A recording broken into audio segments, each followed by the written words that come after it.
一群游客在陕西黑河森林公园游玩的时候，发现了一只熊猫。它躺在河水中，行动不便，鼻梁上还有血痕。慢慢的，熊猫撑不住了，往下淌。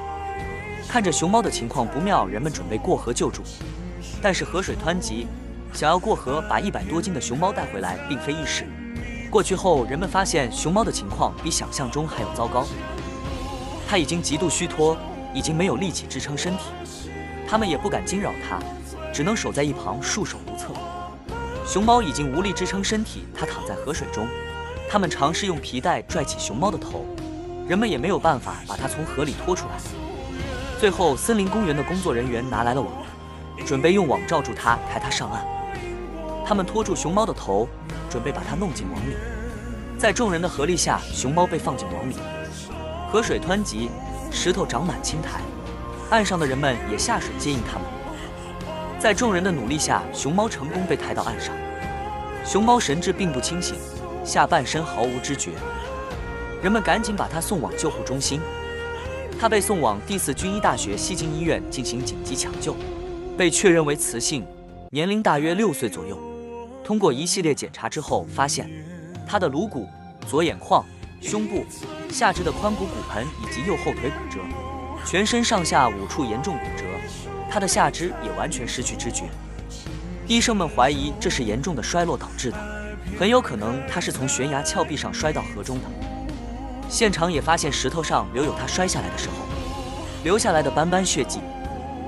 在被救治的第3天，它一直处于半昏迷状态中，生命也只能靠输液维持。第4天还出现了34度的高温天气，病房里没有空调，这非常不利于它的病情。严重受伤的头部还有淤血，对它有着致命的威胁。恢复在缓慢进行着，虽然它的后腿仍然浮肿，但是已经能动弹，精神也好转了一些。医生们给他取名安安，希望他能平安无事。安安的外伤恢复得比较快，但是内伤很严重，那5处的严重骨折并没有进展。他的后腿耸拉着，没有一点知觉。因为骨折需要手术，但是手术需要的血源也是难题。即使手术成功，术后护理也是问题，因为动物不同于人，手术后没法固定。他们感到疼痛、躁动不安，伤口便会裂开。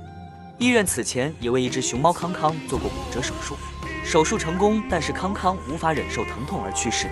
所以医生经过商议，准备对安安进行保守治疗，让他在笼中慢慢静养恢复。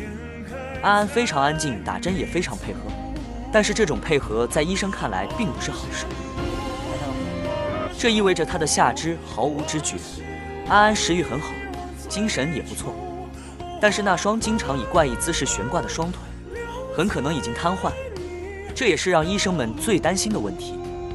医生们用针在安安的腕部掌心扎，安安没有反应，他失去了痛觉，坐骨神经受到了损伤。虽然各种仪器插在身上还滴答的响，安安依旧很配合检查。看到安安这么乖，医生拿来西瓜奖励他。医生们面对详尽的检查结果眉头紧锁，安安的下肢已经瘫痪，而专家根据安安的身体状况预计，他最多也只能活45天。当预言的大限日子来临之际，守护安安的人们寸步不离，采取各种方式减轻他的并发症。但是45天过去后，安安顽强地挺了过来。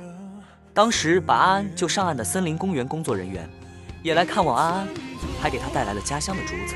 安安可能再也回不去了，但是安安长时间的瘫痪造成了肌肉萎缩，人们给他穿上了特制的防磨短裤，与地面接触的皮毛也几乎被磨光。83天之后，安安离去了。他也曾经努力顽强地想要活着，希望他在潘达星球能快乐。